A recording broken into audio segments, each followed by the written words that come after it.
Ouais, bandeko, bokoto, comme d'habitude. Toye, déjà. Bandeko, bokoto, toye, pour makambo, c'est très important et surtout victoire, pour la biso. Yango monique toye ko leka pour na koya ko motiver bino. Onyo soit côté, s'il vous plaît, beau partager. Je pense que information ils ont circulé ndenge mais oyo a besoin de vraie information ya makambo wayambo. Ils ont na Facebook nae ou bien na Bokoto TV.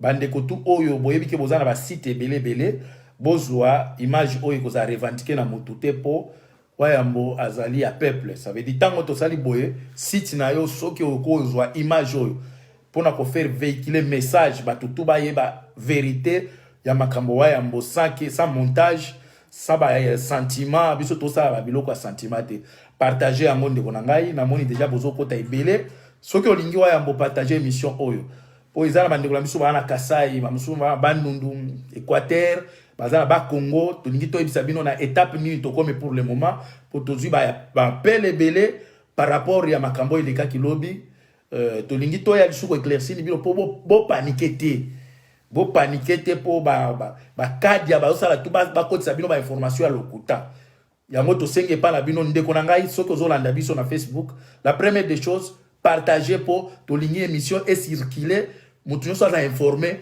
pour ba ya ko gobe ba fausse information te seule page oyo ekopesa bino vraie version ya makambo wayambo ezali awa na Facebook ya emoko wayambo mais mutu ajiraka wayambo directrice yo mona bulbaka ke wayambo tozo komela yo mutu ajiraka yo wayambo za trop ba Facebook te talaka po za leader mais ba information na bino tout ba salutation na bino tout obo komelaka ye tout ekomelaka ye soki atangi ayebisaka ye continuer toujours na ko continuer ko tindela wayambo ba message bande ko bokoto ebele avant to yebisa bino étape nini to komi na bandoki oyo ba okanisake ba ko étouffer ba ko boma combat oyo o ba okanisake bazo bomba na sima gouvernement française ba kanisi ke ba ko ya ko étouffer biso bande ko bokoto na ozela bomba tamwa ebele poto banda déjà ko lobela bo partager bande ko ngai boza oyo yebike alinga wayambo oya yebiki alingaka peuple mokonzi oya yebiki alingaka nation na biso partager parce que oyo wayamba za victime ya amour ya patrie wayamba za victime ya amour ya peuple na ye yango toye ko pesa bino information ya espoir muto a décourager bino te na sima ya France bandoki ba etondi ebele bandoki bakadi ebele ba bomba na makambo ya France wana mais to si to beti bango premier round to ke na tozo expliquer bino eloko nini ezo sala ke ezo leka pour le moment to expliquer bino po mutu moko ya komemela information ya nzela te po bazo tondisa bino ba information ya nzela ebele o waya bo basali bo o ba ko refule nanya ko refule waya nani boza malade bino boye bakate waya mbo azana lien makasi na ba membre union européenne ça veut dire bana na basi moi sine baza ba belge eloko liboso na logo le vote wana kolobake ba ko refule e bolongola yango. Parce que batu mingi ba taliba bazo faire circuler ba image oh wayambo ba nani ko refoulé wayambo yemo ko na za blindé azana passeport réfugié ya ba réfugié rouge et ça vert bleu hein et la noir bleu comme ça yemo wayebi pour yemo za so ka tombo ki abimisi ya bo ça na wayambo te wayambo za bien blindé soki azana problème awa na poto akosila na ba européen bolongo la bino na makambo la bino ya Congo wana na lingi na expliquer bino pour le moment place ni tozali wayamba si a beti gouvernement ya France na ba pays to ebomba na sima na ba président bino po bozomona kaka ke procureur de la République française muto telema baza ebele na sima procureur wana baza ebele to si to beti bango premier round na lingi na bino deuxième étape ya deuxième round eloko nini ko salema yango toloba peuple zaïrois mardi oyo biso tout ozana Paris deuxième round na gouvernement français et eza wayambo donc peuple congolais mobimba na gouvernement français des autres les casco mardi ça veut dire oh bon mona que ça là qui lobby jugement ya lobby wayambo a gagné procès a gagné ba yebisi ba libérer ye juge a lobby ba libérer ye mais procureur quand on dit procureur ça veut dire c'est la France. Et ça lui appelle eza d'accord te na jugement wana te ezali appel selon procédure na bango ndenge bakataki wana.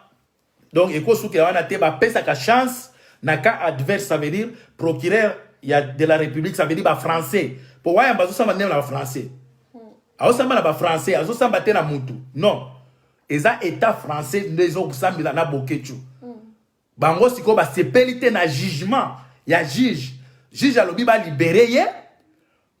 État français de lobby que non, il faut bakanga ye basali appel yango moni lobby biso tosepelaki toyebi sino ke balibere wayambo. Mais na procédure ya ba français il fallait kozela 10 heures kotala soki procureur a ko réagir, procureur a réagir, a rejeté décision ya juge et tozokende siko na deuxième jugement. Na deuxième jugement ça veut dire bandeko bomona kaka teke oiza procureur wana te bandoki ya ba pays ya bino ya Congo ya Rwanda bazana sima ya ba français, bazana sima ya ba français bakanisi ke il faut ba clouer les monuments ya combat oyo tango toyebisa ki bwa ya baza monument botinga komona kaka procureur a boy bare non non non non non, gouvernement na bino ya Kinshasa eza na sima, gouvernement ya Rwanda eza na sima bazo lukaka ba étouffer wayambo o tozopesa bino za ba vraie information to boyo kokota na ba détail parce que tozana na bango na bitumba. Donc jugement ezoleka mardi bandeko la biso ya France mardi oya lingaka wayambo senga na musala parce que pression na bino e kosala ke jugement ne faut pas kata yango bien to gagner bango na premier jugement na première étape wayambo ba yisi a libérer nini procureur de la République, ça veut dire France et Boy. Yango ezabo mardi jugement et dissous ezo leka entre wayambo na gouvernement français. Na gouvernement français boy bake simanae Congo ezali na Rwanda. Ba luki wayambo na ba voix tout bazui été bake ko na sa dossier moko epola ya kala baka isike ba ukanga wayambo peuple zairwa bande ko na biso ya France. Ndeko na nga ya France. Mardi biso tout na 9h toza na Paris. Boyebi place wana na éviter place à vous expliquer mais oya lingi vraie précision ya place jugement les cas qui lobby bobenga maître bola akopesa bino ba place. Donc mardi bande ko na biso boya ka ndenge to sala ka manifestation pression na bino il faut ba libérer wayambo parce que aza victime ya amour ya peuple na ye, aza victime ya défense ya peuple na ye, wayambo ateki drogue te aibité et loko bazoluka ko étouffer pression il équipe monike azali icône aza monument ya combat oyo yango monike ba olukele problème na sima na ye gouvernement ya Kinshasa ezali Rwanda ezali na sima bazoluka tout ba étouffer ndeko na nga olinga combat partager mission oyo. Donc mardi tozo beta bango deuxième KO. Mardi, jugement ezali entre Wayambo, ça veut dire les Congolais, na gouvernement français. Bandeko. Ezali, eza Wayambo te. Eza résistance, bazo lukaba étouffé yango. Na sima ya Wayambo. Beki soki tolongoli Wayambo, na sima eso, ya sima maître bola, na sima ba combattant mosusu, o baza na Paris partout, to étouffé bango. Peuple zaïwa, eza problème à qu'on néglige te. Mardi biso tuna 9h30 tozana Paris bobenga bato a Paris ba place ni jugement ko leka ponga na Bruxelles to kutana na soki tozana Bruxelles olinga ka wayambo olinga ka combat parce que baza ko viser de façon bakanisi ke ba ko étouffer combat oyo ndeko na ngai makambo ele ki kuna lobi wayambo beti ba français ka au debout pokuna eza ba état de droit eza état de droit juge azana parti prité. Juge atali dossier ya wayambo eza vide abi to kokanga mutu te oiga Pilate nenga sokola ki makambo ya Yesu lobi na yebi makambo te me bandoki kaka bazobomba na sima bo garder tama quelques jours afanda kuna yango tozolo ba bandiko pression na bino ya mardi biso tout tozo kende na deuxième étape ya jugement oyo ko sala ke ba lo tango juge wana kokata mardi wana wayambo ba il faut ba libérer ye parce que aza innocent. Donc ils ont la preuve mon côté que batindela lettre à mona yango ba na preuve mon côté jugement les gars qui lobby a gagné juge a décidé de libérer mais ba kadia Kinshasa na Rwanda ba bombani na sima ya ba français na sima procureur ba obi bo garder nanu bayebi ke ba garder te kuna po peut-être ba okanga été bazo sala ndetu moralement ba bouger ye aza pe na prison te aza na centre fermé centre fermé za kapona bato ba ozongisa bango na mboka na bango mboka wa yambo eza Belgique po aza réfugié politique na Congo a koti onyata te ba fansi na centre fermé po ba zongisa na Belgique muto azo yebisa bino ke ba kozongisa wa yambo na Congo aza muto lokuta po na ndenge ya normal boye wa yambo ko nyata Congo te akonyata te parce que passeport na ye ezo permettre te po akende Congo. Et ils ont permis te ako koma na mboka tume na Congo te. Siko bobino bokanisi ke ba français ba ko violer loi o ya nini ya Genève ba kanga wa yambo ba kende ko livrer na Congo na pouvoir nini. Wa yambo za réfugié politique reconnu. Encore za actif ba tutu ba yebike ba institution tu ya Europe ba yebike wa yambo. Okolo banano poto. Donc pour vous dire que bande wala biso France 24 ya luka ki wa mo mardi makasi à travers Colette Brackman à Senga qui France 24 qui luka wa yambo ba comme aza prisonnier pour le moment moi ba sala interview ezate omoni ba luka ki bazui mettre bola moi pour il fallait ba localiser place azali. Je pense que après sortir naie ne ba ça tout ba lobisaye mais ba luka ki muto aza na détention moi ba lobisaye zate donc botala na niveau France 24 a luki à travers Colette Brackman muta senga kike bokende kuluka bo interviewer bande ko boye bisake boye ba ke grandeur ya wayambo et bouger monde ba politicien bele ba kanisi bazo sepela yo ba kangaye toyebisi bino ke wayambo za ko bima liso en force donc akozongela bino na force moko. Bon, quand ça te que Babylone comme intimidation na bino ko bangi sabiso. Toko zalaka na position na biso ya violence, ya maloba mabe contre bino bato bozo boma peuple wana. Peuple zaïrois, mardi biso tout na Paris. Ce que j'ai message on de kolanga i partager ango. Toza biso na ba guerre wana, eza guerre ya Congo, ya ba oyo baza ba victime ya violence, baza ba victime ya ba massacre, ça veut dire à travers Wayambo, Oyazako Bimalokola, ambassadeur, il y a la vérité pour le moment, pour la massacre, il y a un viol, il y a étouffé.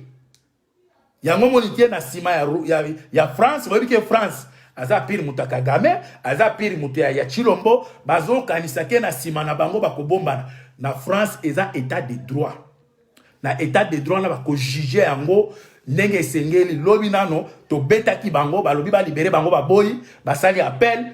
Na appel wana iso toko beta bango yango mardi bande ko na biso onyo sa lingaka France et lingaka congolais onyo sa ebike bazo boma peuple congolais onyo ke bazo violer peuple congolais et waya mbalo belaka surtout ke ba viol ba massacre liberté en mboka wana toza sous occupation soko lingaka Congo olingaka wayambo ndeko na olingaka Congo mardi biso tout na 9h30 jugement ezo sala masabiri deuxième round biso na ba français.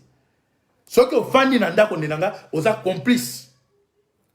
Ce que Fandi oye mardi te oza complice. Mais ce qui oza na kanda yabato bazol sepela na kokufa na biso ça veut dire mardi boye bake nasima procureur wana Kagame a bomba dikuna nasima procureur wana Chilombo bomba dikuna nasima procureur wana ba président na bino ba parti politique oyo ba mona kawaya ba dérange bango ba bomba ni na sima ya makambo wana po ba étouffer boye balo batay.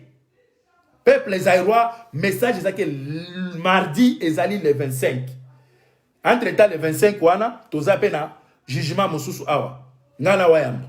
Makambo tomatisaki drapeau na ambassade.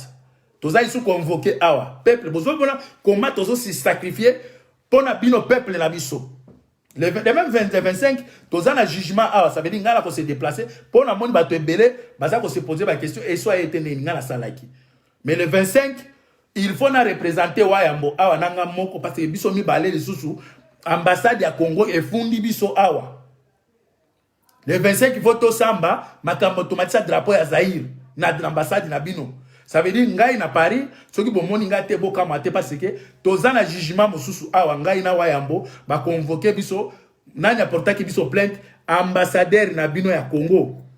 Ambassadeur na bino ya Congo apportaki biso plainte. Nenge to kitsa drapeau na bango oya ba génocidaire to matisa drapeau na biso ya Zaïre donc c'est normal bon mon angate il faut se représenter dans l'ambassade pour défendre l'absence de Wayambo. Nangai moko, to ebine to koloba de façon pour pas repousser en moto ya ko samba biso mi balenzela moko. Mais mardi wana, ndeko nangai, biso tout na Paris.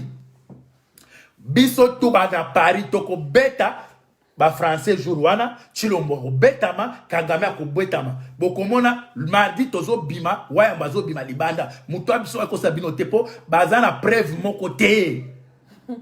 Bazana preuve mon côté, il y a un moment que tu bêtes la première étape. La deuxième étape, il faut bêta. Ceux qui vont a gagné Chilombo, a gagné Kagame, a gagné na français Macron. Parce que les machines mobimba. Oh, et ça dit que ba sangani, ba bomba ni asima procureur. Pour ba ça tout ba tout fait vérité. Mais bazana ba élémenté. Bazana ba élémenté ba luki ba piste tout o ba ko kanga Wayambo ba ko kite ba ko bimisa dossier à 2015. Le pauvre a mon même lettre en côté. A mon lettre en côté interdiction na au kende na France. Yango ba ndeko tozo bengi sabino mardi biso tout na Paris. Ba taliban to ko s'occuper na bango après. Soki to bimi Paris to s'occuper la taliban oyo Kagame a mon elbino lokola ba nyama président la bino sa bolole bino ba taliban Kagame a lobeli na France 24 a lobeli na TV5 et les qui sont na ba BBC a manqué président la bino respect a manqué peuple zaïrois a manqué président la bino respect mais tala président la bino au moins à répondre Kagame na ba télévision a minene wana a ke ko lobela na top Congo na Congo lâche Mwa o yake oganga na lupango na bango. Woo. Libanda moninga na ya lobeli na France. Chilombo soka zake mobali fa réagir na France. Mais ake lobela na top Congo. Ozomo na teke azalash. To si la na makambo ba français, ndenge bobomba na sima ba français, to zozongela Chilombo. Kana Kagame a manqué ba tout respect. Le seul homme o est capable de faire face na Kagame, eza Wayamba. Pour Wayamba qui a répondre Kagame avec impolitesse mais voilà Wayamba qui n'a piste impolitesse avec Kagame bon sabino na ba président na bino tout ya ba parti politique nani abimisi mutu asala face na Kagame nani bon sanga ke nani oya bimisi mutu asala face na Kagame bango tout ba koti mikila bango tout ba kangi minoko est-ce que bino bo passe bo kanisi ke soki Wayamba za la kalelo libanda libre. Je pense que Kagame a une réponse. Il y a un mboka ne senga biso il faut to zoya moto diriger. Kagame muchopi ya Kagame asali ba bêtise autre ko sala. To kangi frontière, to rompre ni relation diplomatique. To kangi yango. Congo gagnaka ni na Rwanda. Congo gagnaka ni na Rwanda. Exactement. Comme président la bino za lâche a koki ko zo décision à mibalité. Mais biso na tour na biso d'ailleurs, avant même tour, tant que tu as Congo, tu as frontière, on coupe relation avec Rwanda. Il faut renégocier relation. Il faut renégocier avec des conditions. Un Rwandais pour quitter le Congo, il faut un visa. Bozo bazo sakana bino, bato baza capable de défendre le Congo, le ba Wayambo, bozo sacrifier. Peuple zaïrois mardi biso tout na Paris.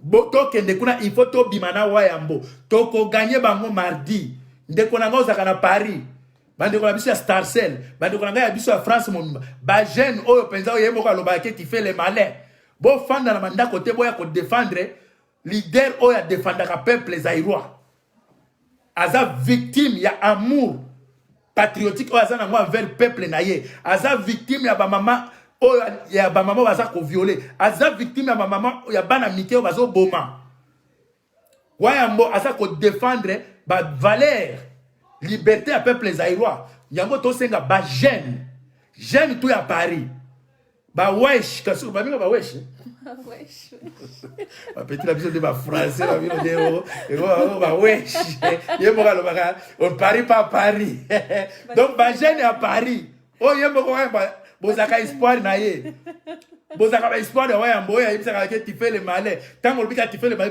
double patte Wayambo kontaka na bino ba jeune donc boya ko défendre Wayambo mardi espoir ya wayambo ezaka bagene wana oyo tu fais le malin alobelaka yango awa donc bagene tu fais le malin bawesh bamama ya Paris bapapa ya Paris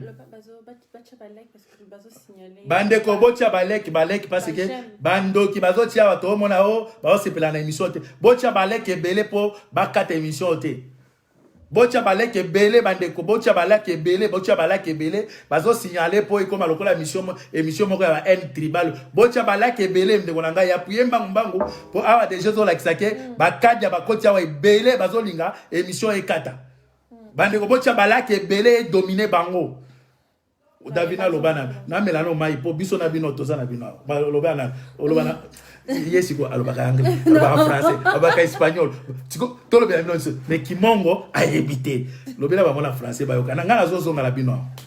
Alors bonjour peuple congolais, bonjour à nos papas, nos mamans, bonjour à mes tantes, mes frères et sœurs. Mon oncle a déjà tout dit, donc Papa Esso, le commandant Esso, a déjà tout expliqué.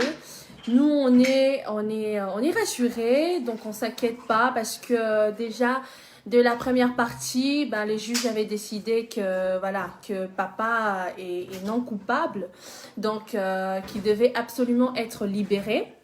Nous, tout ce qu'on voudrait vous dire, c'est que soyez fermes. Ne suivez pas toutes les informations qu'on vous donne sur les réseaux sociaux. C'est que mon oncle vient de vous dire, c'est la seule vérité. Papa va très très bien. Ce matin, j'ai été au téléphone avec lui. Il va très très bien. D'ailleurs, il a dit de vous dire bonjour, Kalingi Bino Mingi, que Nyosoane Zapona Bino Azanaye très très très très très bien. Donc, mardi, c'est mardi, hein, Papa Esso? Mardi, oui. Donc, mardi à 9h30. Donc, allez les retrouver à Paris. J'ai pas l'adresse, mais si vous avez besoin d'adresse, vous pouvez contacter Papa Christian Bola à Paris. Donc, il vous donnera toutes les informations nécessaires. Et donc, voilà, nous, on est vraiment très, très rassurés. On s'inquiète pas parce que la victoire est certaine. La victoire est certaine. Mon père n'a rien fait. Il a rien fait. Comme j'avais dit la fois passée, il est juste victime de l'amour qu'il a pour son pays. Tout simplement, c'est l'amour qu'il a pour son pays. Mais ne vous inquiétez pas, la Bible déclare que le malheur atteint souvent le juste, mais l'Éternel l'en délivre toujours. Nous sommes une famille au-delà des avocats, au-delà de tout. On fait confiance à Dieu. Et notre Dieu est juste. Une chose est certaine, il nous laisse pas, il va pas nous abandonner. Et donc, moi, je suis en paix. Mes frères et sœurs également sont en paix. Donc, on s'inquiète même pas. Donc, ne vous inquiétez pas, ne paniquez pas, ne soyez pas agités parce que tout va bien se passer. On a déjà la victoire. La victoire est dans notre camp. Donc, laissez les gens parler. Parce que les gens aiment beaucoup parler sans pour autant connaître réellement la réalité des choses qui se passent vraiment pour mon papa. Donc ne vous inquiétez pas, papa va très très bien, il va très très bien. D'ailleurs, dès qu'on va finir le live, je vais le contacter à nouveau pour lui dire tout ce que voilà, je vais lire vos commentaires pour vraiment lui rendre compte de ce live. Donc il va très très très très bien. Ingeta, Boketu c'est un homme fort, Boketu c'est un homme de foi. Lui-même je l'ai appelé, il dit Davina, nazo bangelo côté, naza Daniel. Donc, lui-même, il est tellement fort, il a le moral tellement solide que, voilà, laissez les jaloux parler, laissez les gens parler. De toute façon, les gens parlent toujours. Dans la vie, il faut savoir une chose, il y aura toujours des personnes qui vous aiment et il y aura toujours aussi des personnes qui ne vous aiment pas. Le plus important, c'est se concentrer sur les personnes qui vous aiment parce que, voilà, c'est comme ça la vie. C'est comme ça la vie. C'est pas tout le monde qui pourra toujours vous aimer ou vous soutenir. Vous connaissez le combat de mon père, vous connaissez l'amour qu'il a pour son pays, vous connaissez combien il s'est sacrifié pour ce pays. Donc, À vous maintenant de le soutenir par vos prières. On a juste besoin de vos prières. On a besoin de votre joie. On a besoin. Donc ne vous laissez pas abattre, même si les gens parlent, même si les gens disent n'importe quoi. Ne vous laissez pas abattre. Il est déjà libre en fait. Il est déjà libre. Là, c'est juste la procédure administrative, ce qui est tout à fait normal. Mais on ne s'inquiète pas. On ne s'inquiète pas. Si nous-mêmes, ces enfants, on ne s'inquiète pas, on est là, on rigole. D'ailleurs, ce matin, on rigolait même ensemble. Je l'ai taquiné. Donc, pour dire qu'il va très, très, très bien. Il va très, très, très bien. Et maman Didi aussi va très bien. Je suis en train de lire vos commentaires. Maman Didi va très, très, très, très, très bien.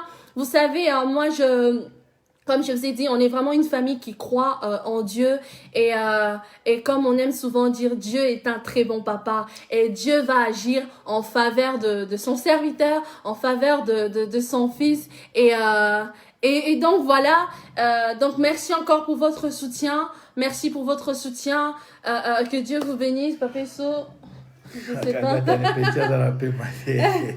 aujourd'hui, je vais pas trop parler parce que voilà, je vais pas trop parler parce que pour moi la victoire est déjà certaine en fait. Le fait de parler, donc pour moi la victoire est certaine. Papa va bien. Déjà la semaine prochaine, il rentrera chez lui à la maison. Bandeko boza la influencé na ba biloko ba taliban wazoloba wana. Ba taliban za déjà épuisé. Il faut ba répondre nano na gouvernance na bango 3 ans yango basali nini.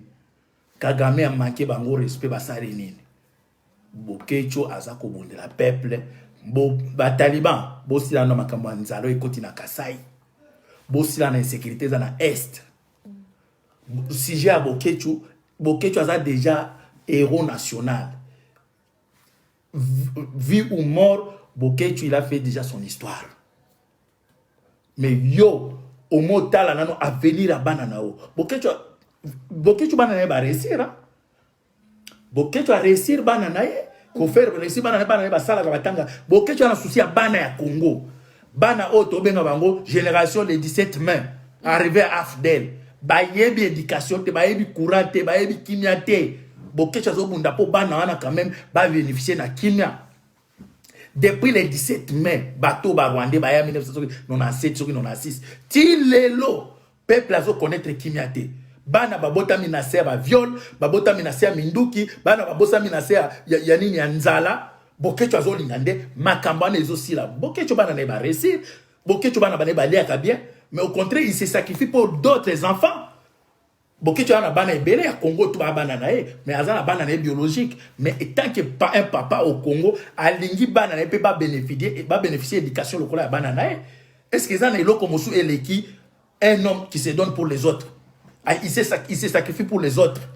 Nanyango ko salande. Lilo Bokecho ana prison. Nanyango tika bana nae pendant ceux qui 4 jours, au mona bana nae. Mais andimi pona bino bande ko na biso. Bakinois. Bo telema bakinois. Bokecho aza victime. Il y a vérité. Aza victime. Il y a amour. Il y a peuple naye. Bokecho aza victime. Il y a koluka indépendance. Il y a peuple wana bandeko.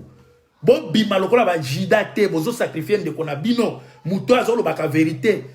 So ki afinga kapona cause moko boy. Baka lokola ya Kagame. Est-ce que Bokecho soki abete la Kagame maboko? Abete la Kagame. Combien de bateaux na moni ba bengi bazolela? Kagame a manqué son respect. Donc il fallait que les hommes comme Félix et dans les Bokecho, parce qu'un voyou comme Kagame, il faut des voyous comme nous. Ba répondre bien. Ba Jean-Pierre Bemba ba Koti Mikila ba Katumbi ba Bemba bango tu ba limwe. Nani wako sala face na batoroka ba Kagame ba Kanambe ba Félix. Il faut biso. Yango tout ça mardi ba ndeko na ngai. Ndeko na ngai ya France. Ndeko na ngai donc ba ndeko na ngai ya Lille, ba ndeko na ngai ya Paris Mobimba. Ba ndeko soko lingaka Bokecho, bolanda ba direct maître bola ko sala ko pesa mino adresse parce que ngana na Paris te tokutana na 9h30. Il faut ba français ba yebake Bokecho azali déjà monument oyo défendre droit ya peuple zaïrois, libération ya peuple zaïrois. Ye moko mi benga ka libérateur. Libérateur mi benga il faut le peuple en la libérer. Ami benga ka libérateur il faut libérer peuple wana. Je pense que le jour peuple wana ko za libérer bokomona ke bokechu mboka na kozala gérer koleka même intellectuel ezaka kia comme président et faut kozala circuit ya bato diriger mboka wana bokomona changement parce que biso tokondima jamais peuple wana baboma ye tokondima jamais peuple wana ala nzala azanga kura azanga mai objectif ya lit na biso yango wana il faut to libérer peuple wana ayeba droit na ye peuple bato baza wana ba même devoir na bango te ba peuple ayebi droit na ye te ba pimela bino mai bondimi ba bimisel bino soki ramps bondimi ba pimela courant bondimi mais boza peuple albaka peuple ya ndenge nini lelo bokechu akufeli peuple ya ndenge nini po botelema bandeko na ngai boyokela bokechu mawate boyokela mawate bokechu boyokela mawate bomiyokela nde bino moko mawa est-ce que place oza na courant ozana mai omoni bokechu place aza na prison aza kolia bien koleka yo moto za libanda na Congo omoni bokechu place aza na prison po yo kosepela baka ozana Congo zo sepela bakanga ye bokechu aleki yo moto za libanda na Congo na vie place aza na azolia bien aza na téléphone aza na courant azolala bien mais yo moto za na Congo oza libre oza koleka prisonnier aza na prison bokechu aleki yo moto zo finga ye na Kinshasa bakanga ye aleki yo na prison place azali aza koleka congolais aza libre na Congo dites amen. Oui, un prisonnier en France donc aza na vie à bien koleka congolais qui est libre au Congo. Oui, après bino bataliba bande wa bisa Kinshasa bozo netinga bofinga na nga Rwanda bande ko je suis votre frère nazande la bino mais boye ba ke ba Swahili obolo baka namoni mo bino ba Swahili bozalo kola ba Rwandais mais na eko sala ba analyse na to so na ser na biso moko na biso na sali ba constant na sali ba analyse na moni que les Kinois ce sont des Rwandais na comprendre que ba Kinois baza ba Rwandais. Je vais vous expliquer.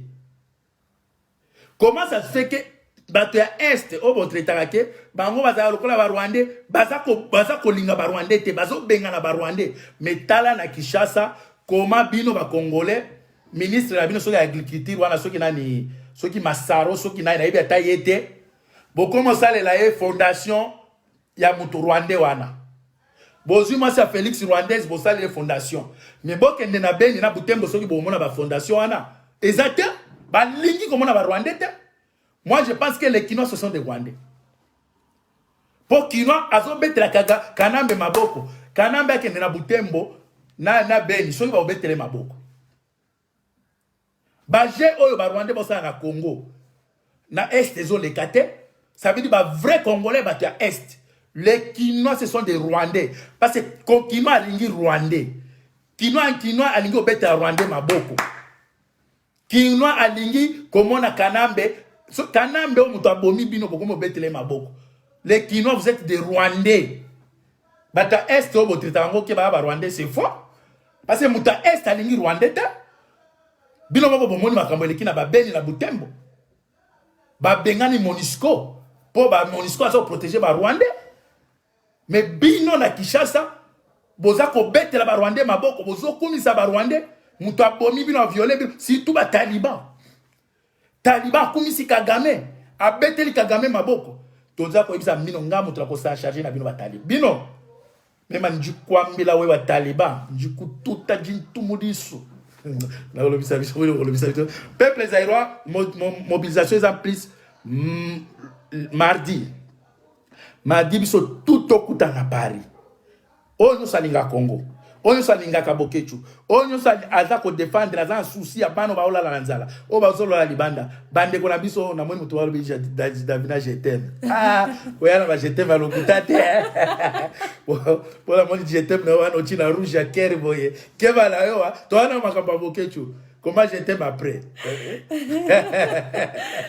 la woni mutu walo ko mala je t'aime so ki na général so ki je t'aime na wana yakana no marti défendre papa ya Davina après je t'aime na ya après na za to balingaka c'est normal de olangai donc merci mingi ne bolingaka bana Bokechu bolingaka biso mais tozo senga na ndeko tu oya lingi bo Congo mutu nyoso aza omona ke cause ya Bokechu za juste mardi tokuta na Paris na justice na 9h30 oyo ayebi adresse te bosala tu boluka bato ya France bakopesa bino ba adresse juste boyeba ke mardi eza kao debout tokobeta ba français parce que na sima français Kagame na Chilombo bana bomba na sima. Pourquoi bino batakisha sa bo bomba na bo bimisaka face na bino bo ke cha finga ka bino mi pourquoi bo porter plainte te boke cha finga kanambe afinga feliti mais boke de porter plainte bino moko bo bima boyeke toye ko porter plainte. Pourquoi bozo bomba na sima France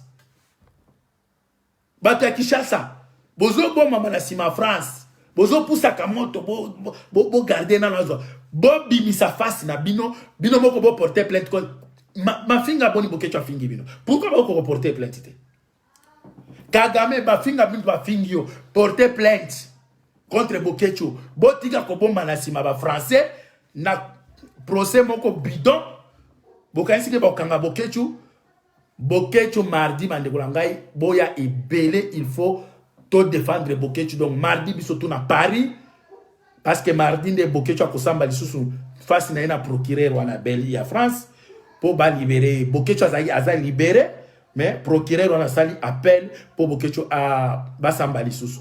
Merci mingi na ba onyoso ba bazolanda biso.